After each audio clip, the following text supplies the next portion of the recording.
Tense में basically 3 part होते हैं, प्रेजेंट, पास्ट और फ्यूचर।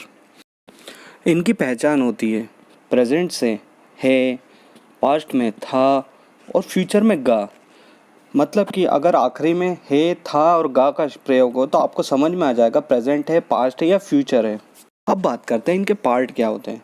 बेसिकली अगर प्रेजेंट की बात करें तो प्रेजेंट में होगा present indefinite, present continuous, present perfect और प्रेजेंट परफेक्ट कंटिन्यूस।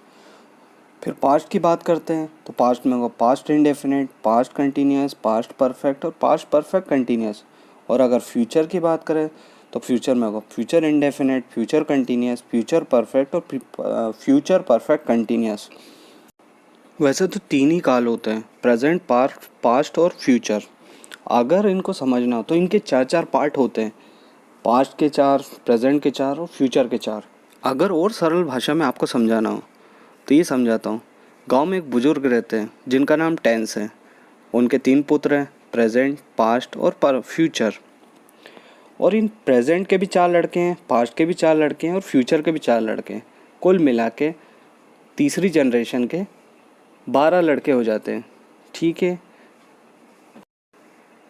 प्रेजेंट के बच्चों का नाम है present indefinite, present continuous, present perfect और प्रेजेंट परफेक्ट कंटिन्यूस। पास्ट के बच्चों का नाम है past indefinite, past continuous, past perfect और पास्ट परफेक्ट कंटिन्यूस। वैसे ही फ्यूचर के बच्चों का नाम है future indefinite, future continuous, future perfect और फ्यूचर परफेक्ट कंटिन्यूस।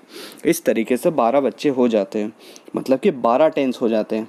अब आपको समझ में आ गया होगा, उम्मीद करता हूँ। हमें टेन चार्ट क्रिएट करने के लिए 3 रो और 4 कॉलम की ज़रूरत पड़ती है। रो में हम रखेंगे प्रेजेंट, पास्ट और फ्यूचर, जिनके 4 पार्ट होते हैं, प्रेजेंट के भी 4, पास्ट के भी 4 और फ्यूचर के भी 4। और हम कॉलम में, एक कॉलम में रखेंगे इंडेफिनिट, फिर दूसरे में रखेंगे कंटिन्यूस, फिर परफेक्ट और फिर परफेक्ट कंटिन्यूस। इस तरीके से हमारे पास 4 कॉलम और 3 रो हो जाएंगे। सबसे पहले टेंस को जानने के लिए हमें ये पता होना चाहिए कि कौन सा हिंदी का वर्ड आखिरी में आएगा जिससे हम उसको पहचान सकें। अब देखते हैं इंडेफिनिट को कैसे पहचानें। प्रेजेंट इंडेफिनिट के आखिरी में आता है ता और ती, पास्ट इंडेफिनिट के ता और फ्यूचर के गा का प्रयोग होता है। फ्यूचर इंडेफिनिट के आखिरी में गा का प्रयोग होता है। तो इस तरीके से आपको पहचान में आ जाएंगे इंडेफिनिट के सारे सेंटेंसेस। हमें कंटिन्यूस और परफेक्ट कंटिन्यूस को पहचानना हो तो उसके आखिरी में रहा वर्ड हमेशा आएगा। खा रहा था, पी रहा था, सो रहा था, मतलब काम जारी है, लगातार चल रहा है। इस तरीके से हम कंटिन्यूस और परफेक्ट कंटिन्यूस को पहचान सकते हैं। अगर हमें कंटिन्यूस और परफेक्ट कंटिन्यूस में दोनों के बीच में अगर अंतर करना हो तो परफेक्ट कंटिन्यूस में हमेशा याद रखना समय का प्रयोग। मैं सुबह से खा रहा हूँ, मैं दोपहर से दौड़ रहा हूँ, इसमें एक समय बताया गया है, समय दर्शाया गया। और अगर किसी भी वाक्य में समय को दर्शाया जाता है तो वो परफेक्ट कंटिन्यूस के अंतर्गत आ जाता है। और अगर हमें परफेक्ट को पहचानना हो, परफेक्ट मतलब काम कंप्लीट हो चुका है, कंप्लीट हो चुका है, चुका वर्ड का हमेशा यूज़ होगा। अगर आपको देखना हो तो पास्ट, प्रेजेंट और परफेक्ट में चुका है वर्ड का यूज़ होगा तो समझ लीजिएगा वो परफेक्ट के अंतर्गत आ जाता है। अब कंटिन्यूस परफेक्ट और परफेक्ट कंटिन्यूस में अंतर समझ लेते हैं।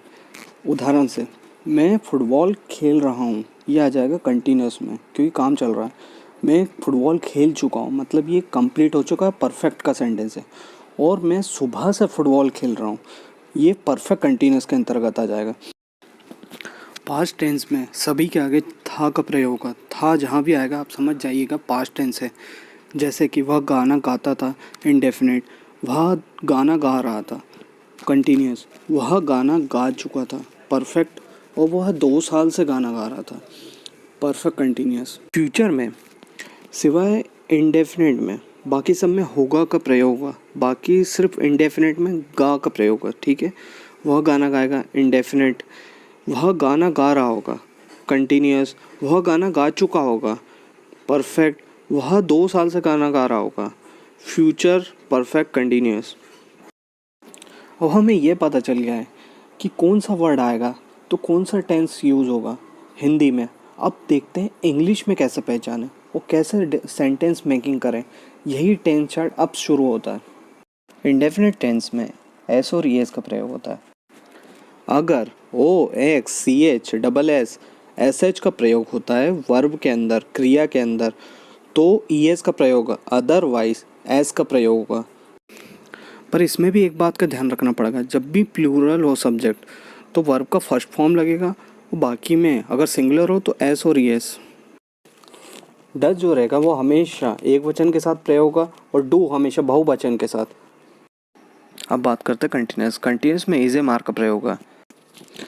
एम का प्रयोग हमेशा आई के साथ होता है, इज हमेशा सिंगुलर के साथ प्रयोग होगा और आर हमेशा प्लूरल के साथ प्रयोग होगा।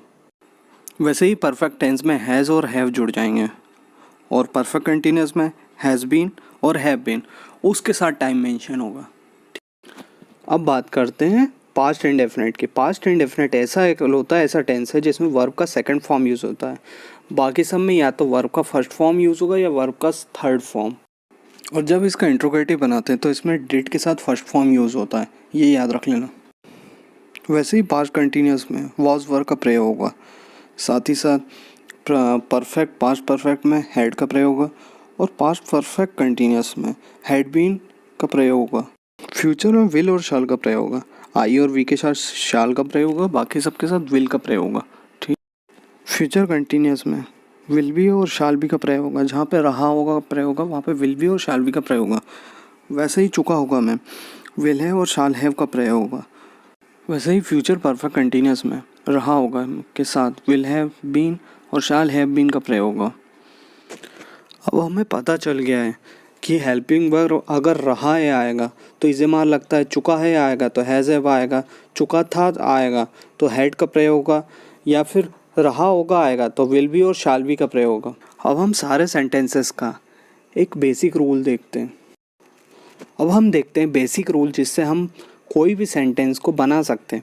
सबसे पहले आता है सब्जेक्ट। सब्जेक्ट यानी कि राम श्याम गीता सीता वगैरह वगैरह। फिर आती हेल्पिंग वर्ब मतलब सहायक क्रिया, is am are was were shall will. फिर आती मुख्य क्रिया, play run walk write read sing, दौड़ना भागना हंसना बोलना, ये सभी क्रियाएं हो जाती हैं। फिर उसके बाद आता है ऑब्जेक्ट। ऑब्जेक्ट यानी वस्तु, किस वस्तु से वो कार्य हो रहा है। जब हम सेंटेंस बनाते हैं तो subject helping verb main verb और फिर ऑब्जेक्ट। अगर नेगेटिव बनाते हैं तो हेल्पिंग वर्ब और मेन वर्ब के बीच में नॉट लगा देते हैं, और जब इंट्रोगेटिव बनाते हैं तो इंट्रोगेटिव में मेनली हम हेल्पिंग वर्ब को आगे ले आते हैं और सब्जेक्ट को दूसरे नंबर पे ले आते हैं, एक्सचेंज हो जाता है। अब आपको बता ही दिया है कि हेल्पिंग वर्ब कैसे लिखी जाती है। चुका है आएगा तो हैज़ हैव का प्रयोग करा जाएगा, रहा है आएगा तो इज एम आर का, रहा था आएगा तो वॉज वर का, चुका था का हैड आएगा, और चुका होगा तो विल हैव और शाल हैव का प्रयोग होगा। हमने ये समझ लिया हेल्पिंग वर्ब अलग अलग टेंसेस में किस तरीके से प्रयोगी। अब देखते हैं वर्ब कैसे प्रयोगी अलग अलग टेंसेस में। चलिए अब देखते हैं। अगर इंडेफिनेट होगा तो वर्ब के साथ एस और ई एस का प्रयोग होगा। अगर पास्ट इंडेफिनेट वर्ब का सेकंड फॉर्म यूज़ होगा। अगर फ्यूचर है तो वर्ब का फर्स्ट फॉर्म ही यूज़ होगा फ्यूचर इंडेफिनेट में। कंटिन्यूस में मेन वर्ब के साथ आईएनजी का प्रयोग होता है, चाहे वह प्रेजेंट कंटिन्यूस हो, चाहे पास्ट कंटिन्यूस हो, चाहे फ्यूचर कंटिन्यूस हो। अब जहाँ भी परफेक्ट आएगा वहाँ वर्ब का थर्ड फॉर्म यूज़ होगा। वैसे ही परफेक्ट कंटिन्यूस के अंदर भी मेन वर्ब के साथ आईएनजी का प्रयोग होगा। अगले वीडियो में हम 12 टेंसेस का पॉजिटिव, नेगेटिव और इंट्रोगेटिव सेंटेंस बनाना सीखेंगे उनके रूल्स के साथ। तो हमें सब्सक्राइब करना ना भूलिएगा। Thanks for watching guys.